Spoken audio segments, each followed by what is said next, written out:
Hello students, बात करेंगे Allahabad high court की ग्रुप डी की। अगर जब आपकी फाइनल ज्वाइनिंग हो जाएगी तो कितनी सैलरी आपको पहले मिलेगी।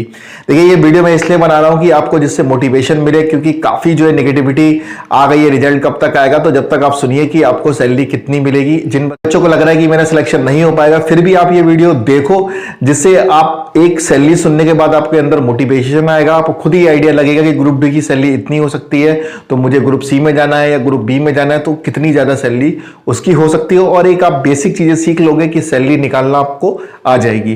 तो चलिए मैं कोशिश करता हूं कि सैलरी आपकी कितनी अप्रॉक्स बन सकती है, जो आपकी इस समय वर्तमान जो डीए वगैरह चल रहा है उसके हिसाब से। देखिए, जो ग्रुप डी की जो बेसिक सैलरी है वो कितनी होती है। आपका बेसिक कितना होता है, तो वो होता है आपका 18,000। ठीक है, 18,000 होता है। और इसमें डीए लगता है। डीए मतलब होता है डियरनेस अलाउंस, मतलब महंगाई भत्ता।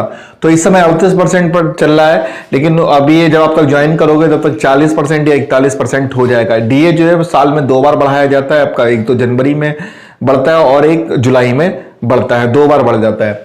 तो अभी जो है 38% पर चल रहा है, लेकिन मैं 40% लेके चलता हूं। तो हम लोग 40% किसका निकालेंगे, तो 18,000 का 40%, तो कितना निकलेगा, 7200 रुपए।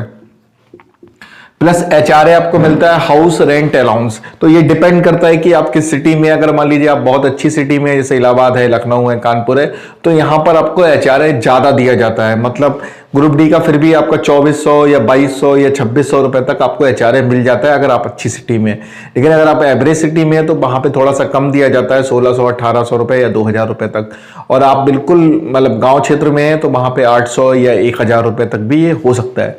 तो मैं फिलहाल अपना एचआरए जो है वो एक एवरेज मान के चलता हूं, क्योंकि ज्यादातर बच्चों की जो ज्वाइनिंग होगी वो एक एवरेज सिटी में ही होगी। तो मैं 1600 रुपए मान के चलता हूं। ठीक है, ये बस थोड़ा चेंज होता रहता है, बाकी नहीं। ठीक है, ड्रेस का भी मिलता है, थोड़ा सा आपका मेंटेनेंस के लिए दिया जाता है जिनका ड्रेस होता है। अगर आपकी ड्रेस नहीं है तो आपको नहीं मिलेगा। जैसे कि किसी मान लीजिए पोस्ट में जो है ड्रेस लागू है, तो वहां पे ड्रेस के लिए आपको पैसा दिया जाएगा, धुलने उलने के लिए। ये सब लगभग 80 से 100 रुपए तक दिया जाता है ये। और आपका टीए जो होता है, ये होता है ट्रेवल अलाउंस, मतलब आने जाने का आपका भत्ता दिया जाता है। और ये जो ज्यादातर है ये प्रोसेस सर्वर को मिलता है, जब आप सम्मन लेके वगैरह जाते हैं, या फिर कोई आपको अदर कहीं भेजा जा गया। मान लीजिए कोई लड़का है वहां पे छुट्टी चला गया और आपको स्पेशल भेजा गया कि जाइए वहां पे ड्यूटी करिए जाके, तो आपको टीए वगैरह एक्स्ट्रा दिया जाता है। लेकिन मैं मान के चल रहा हूं कि लगभग 300 से 400 रुपए दिया जाता है ये प्रोसेस सर्वर, या फिर आपको अगर भेजा गया बाहर तो इतना आपका टोटल सैलरी बनेगी। इसमें से अभी कुछ कट जाएगा, एनपीएस कटेगा, न्यू पेंशन स्कीम में कटेगा, थोड़ा सा टैक्स कट जाता है, थोड़ा इंश्योरेंस कट जाता है, तो ये सब भी कट जाता है। इन सबको अगर हम लोग जोड़ लें तो बनेगा आपका 27,300 रुपए। ठीक है, ये आपकी जो है टोटल सैलरी बनेगी 27,300 रुपए। इसमें थोड़ा सा डिडक्शन होगा। डिडक्शन क्या होता है, तो आपका बेसिक प्लस डीए इन दोनों को जोड़ दिया जाए तो 25,200। ठीक है, इसका 10% जो है वो आपका चला जाएगा एनपीएस में, न्यू पेंशन स्कीम में। तो 25,200 का 10% देखें तो कितना हो जाएगा, 2520, 2,520 रुपए आपके कट कर दिए जाएंगे, एनपीएस में चले जाएंगे आपके।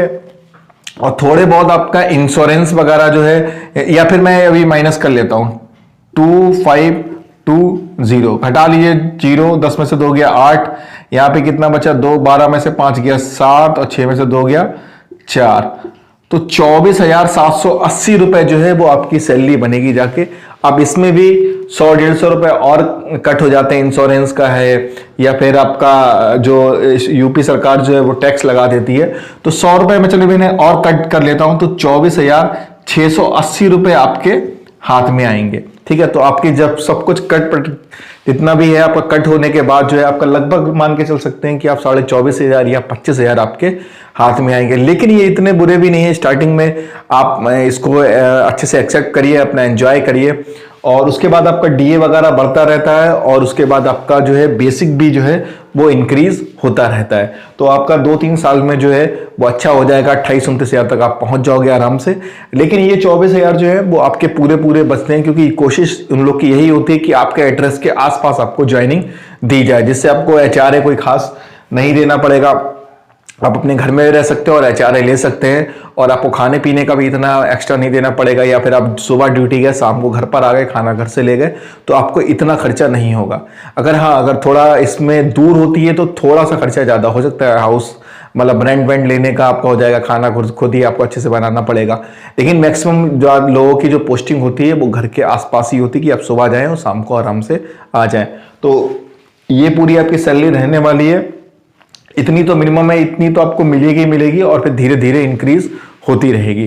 तो मिलता हूं नेक्स्ट वीडियो में। उम्मीद है कि आपको सैलरी पूरी क्लियर हो गई होगी। फिर भी कोई डाउट हो तो आप जरूर मुझसे पूछ सकते हैं। Thank you.